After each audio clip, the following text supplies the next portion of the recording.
Hello everyone, আসসালামু আলাইকুম। লাবণীর আজকের ব্লগে আপনাদের সবাইকে ওয়েলকাম জানাচ্ছি। আজ আপনাদের সাথে শেয়ার করব আমার গার্ডেনের কচু গাছের আরো একটি ইতিহাস। কিছু করার নেই, আপনারা সবাই জানেন মাথার উপর দিয়ে প্লেন যাওয়া আসা করে। আর ভাই যেহেতু ব্লগে আছি, প্লেনের সাউন্ড আমি চাচ্ছি না অফ ক্যামেরায় দিয়ে দিতে। আমি একটু জোরে কথা বলছি যেন আপনারাও প্লেনের শব্দ শুনতে পান, যে যেখানে আছেন সেখান থেকে। যাও ভাই যাও। আচ্ছা, সাউন্ড অনেকটা কমে গেছে।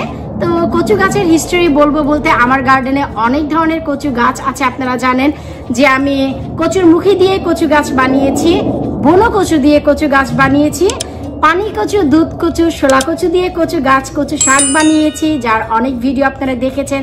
এমনকি বেশ কিছুদিন আগেও আমি দাসিন টারো বলে একটি কচু আছে, তারও ভিডিও আপনাদের সাথে শেয়ার করেছি। এখন আমার এ মনে স্বাদ ছিল যে আমি দস্তা কচু, আপনারা জানেন কিনা জানি না, যার কচুর ডগাটি সম্পূর্ণই বেগুনি রঙের হয় এবং যার কচুর নিচের যে অংশটি তা খাওয়া যায় রান্না করে, অনেক জেনারেলি ন্যাচারালি অনেক সুইট হয় এবং বেগুনি রঙের যে ডগা পাতা অনেক অনেক অনেক বেশি সুইট হয়। যদি কেউ না খেয়ে থাকে কোনোদিন বা রান্না না করে থাকে, যদি সেটি খায় মনে হবে যেন সুগার দিয়েছে। আসলে কিন্তু কোনো চিনি দেওয়া হয় না সেই দস্তা কচুতে।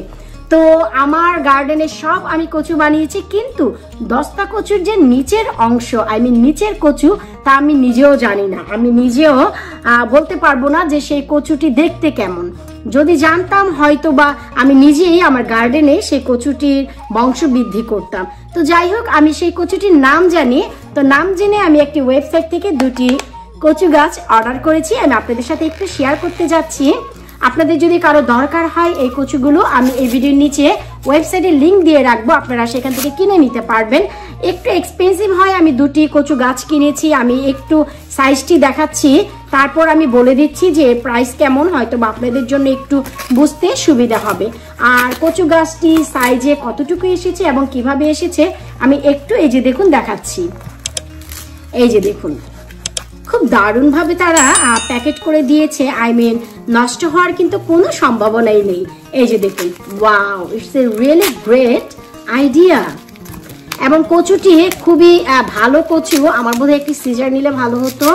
এনিওয়েজ, এই যে দেখুন, এটি খুবই ভালো কচু, ওয়েবসাইট থেকে কিনেছি। কারণ শিকড় কিন্তু একেবারেই সাদা আছে, ব্রাউন বা সবুজ নয়, কোনো ফাঙ্গাল ধরেনি।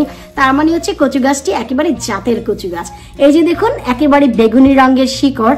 আসলে আমার জানার ইচ্ছে ছিল যে এই কচু গাছের নিচের যে কচু তা দেখতে কেমন হয়, কারণ আমি নিজেও জানি না। যদি জানতাম আমি হয়তো বা লন্ডন থেকে কালেক্ট করে অন্যান্য কচু গাছের মতন এটিও বানাতাম। তো আমি যে দুটি কচু গাছ কিনেছি, দাঁড়ান আমি দুটি খুলে নিচ্ছি,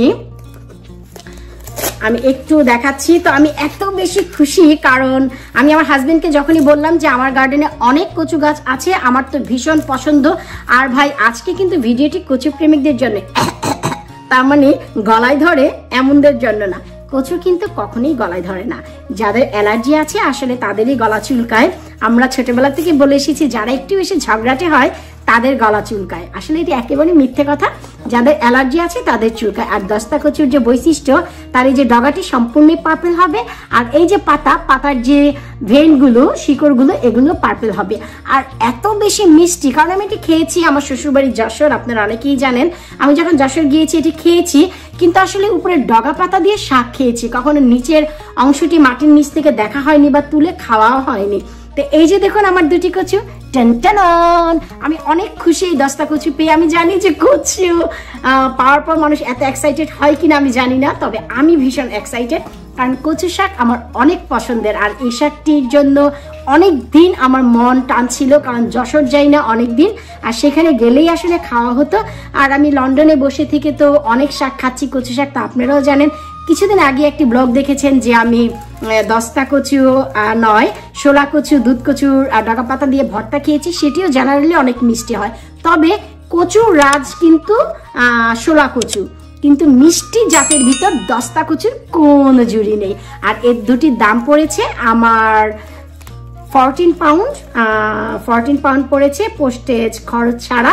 তারপরেও আমার কাছে ভীষণ ভালো লেগেছে। প্রাইস ডাজন্ট ম্যাটার, কারণ পছন্দের জিনিস যদি পাওয়া যায় সেখানে প্রাইস কোনো কাজ করে না। আপনাদের যদি কারো প্রয়োজন হয় লিঙ্কটি আপনারা এই ভিডিওর নিচে পেয়ে যাবেন।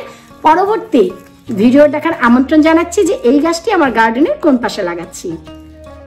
বিদায় নিচ্ছি আজকের মতো, পরবর্তী ব্লগ দেখার আমন্ত্রণ জানিয়ে আল্লাহ হাফিজ। Keep watching my channel. ভিডিওটি ভালো লাগলে লাইক করতে একেবারেই ভুলবেন না। চ্যানেলে যদি নতুন এসে থাকেন অবশ্যই চ্যানেলটি সাবস্ক্রাইব করবেন, এতে করে আমার এই দস্তা কচুর কাহিনী ধীরে ধীরে আপনারা পেয়ে যাবেন এই ফুল সামার ভরে। আল্লাহ হাফিজ।